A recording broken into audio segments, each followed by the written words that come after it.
Si tu penses que planifier, c'est pas important puis que tu peux t'en passer et quand même réussir ton projet, ben je t'invite à comparer la planification à une carte routière. Là, peut-être qu'avec le GPS, tu sais pas c'est quoi une carte routière, là, mais si tu choisis pas d'avance le chemin que tu vas prendre pour te rendre à ton objectif, eh bien, les chances sont que tu vas peut-être te perdre en chemin. Tandis que si tu planifies ton chemin, eh bien, les chances sont que tu te rendes vraiment beaucoup plus facilement, efficacement à l'arrivée, donc à la fin de ton projet. Donc, la planification te rend beaucoup plus efficace. C'est les bases nécessaires pour la bonne réussite d'un projet. Aujourd'hui, je te donne 3 erreurs à éviter dans la planification de ton projet, 3 erreurs que j'ai moi-même commises et que je veux te donner pour t'éviter de les faire. Ou si tu es en train de planifier ton projet et que tu réalises que tu es en train de commettre ces erreurs-là, eh bien que tu rectifies le tir et que tu repartes sur des bonnes bases. Parce que de toute façon, il n'est jamais trop tard pour se réajuster. Donc, c'est quoi ces 3 erreurs-là à ne pas commettre dans la planification de ton projet? Eh bien, c'est ce que je te dis à l'instant. Je m'appelle Raphaël Demiassan, experte en gestion de projet et créativité, et j'aide les créatifs à facilement gérer leurs projets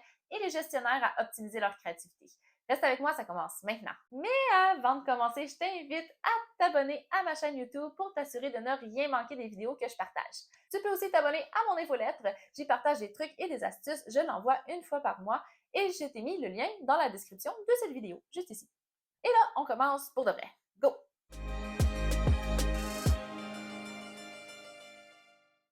Bon matin les humains, j'espère que tu vas bien. Aujourd'hui, je te parle des 3 erreurs à ne pas commettre dans la planification de ton projet. Comme je l'ai dit dans mon intro, la planification, c'est une étape ultra importante. C'est la base de ton projet, c'est ton roadmap pour te rendre à ton objectif. Et il y a 3 erreurs dont je vais te parler qui impactent beaucoup la planification d'un projet. La première erreur, c'est de mal planifier le temps pour une tâche. On sous-estime souvent le temps que ça nous prend pour faire les choses. Et ça, ben, ça vient débalancer une planification de projet. Parce que si tu penses qu'une tâche va te prendre 1 heure à faire et que finalement ça t'en prend 8, eh bien, les chances sont que tu n'arriveras pas dans tes deadlines, on s'entend. Donc, c'est super important de bien évaluer chacune des tâches et de ne pas sous-estimer le temps nécessaire pour les accomplir. Je suis sûre que ça t'est déjà arrivé, par exemple, de vouloir installer une tablette que tu dis, bah, c'est une affaire de 2 minutes, finalement, il te manquait des vis, fallait que tu ailles chercher, tu as été au Rona, il n'y en avait plus, tu as été au Home Depot, il n'y en avait plus, il a fallu que tu commandes sur Amazon, tu les as reçus le lendemain, finalement, ta tablette a été posée 4 jours plus tard.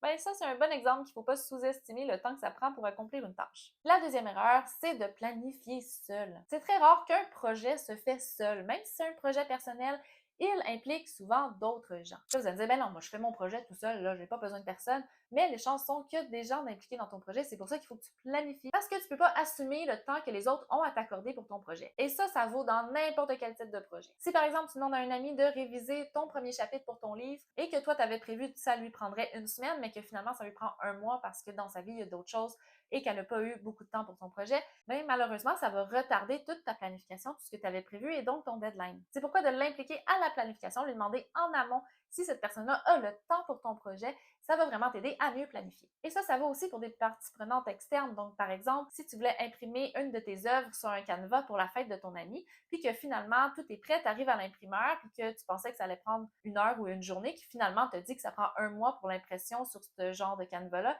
ben là, tu te retrouves au pied du mur. Et c'est pour ça que tu peux pas planifier seul, tu peux pas savoir combien de temps ça prend si tu demandes pas à l'imprimeur combien de temps ça va prendre pour imprimer ton œuvre. En gros, tu ne peux pas assumer que les autres ont le temps nécessaire à t'accorder pour ton projet. Va demander, pose des questions et c'est la même chose dans un projet de plus grande envergure. Donc, planifie pas seul, planifie avec les gens qui sont impliqués dans ton projet. Et la troisième erreur à commettre, c'est de planifier et de planifier et de planifier et d'encore planifier et de ne jamais passer à l'action. J'ai fait une super belle petite bande dessinée dans le temps quand j'étais encore à l'école en gestion de projet. Je t'ai mis le lien dans la description sous cette vidéo. En gros, ça dit juste que de planifier, d'over-planifier, eh bien, tu passeras jamais à l'action et tu dois le faire ton projet à un moment donné. Et ce qu'il faut savoir, c'est qu'un projet, même si tu le planifies de fond en comble, que tu micromanages chaque seconde, eh bien, ça va changer en cours de route. Tu vas devoir t'adapter tout au long de ton projet, tu vas devoir adapter ta planification quand tu vas passer en exécution de toute façon. L'important, c'est de bien planifier pour avoir des super bonnes bases solides.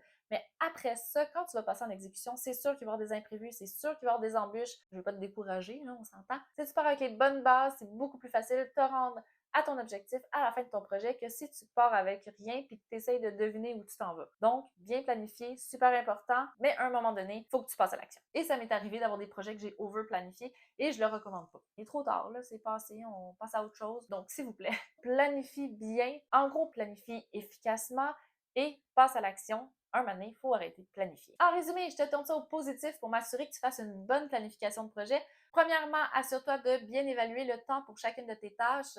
Deuxièmement, assure-toi d'impliquer les gens qui font partie de ton projet dans la planification. Et troisièmement, assure-toi d'arrêter de planifier à un moment donné et de passer à l'action. Donc, passe à l'action, implique les gens qui sont dans ton projet, dans ta planification et assure-toi de bien évaluer chacune des tâches que tu planifies. Ça fait le tour pour cette vidéo. J'espère que tu as apprécié. Si tu as des questions, gêne-toi pas à m'écrire dans les commentaires sous cette vidéo. Ça va me faire grand plaisir de te répondre. Je t'invite à mettre des petits pouces si tu as aimé cette vidéo, si elle t'a été utile. Et pourquoi pas la partager avec un ami qui aurait besoin d'un petit coup de pouce pour son projet ou sa créativité. Sur ce, je te remercie grandement d'être resté jusqu'à la fin de cette vidéo. Je m'appelle Raphaël Desmiassan et je te dis à bientôt. Bye!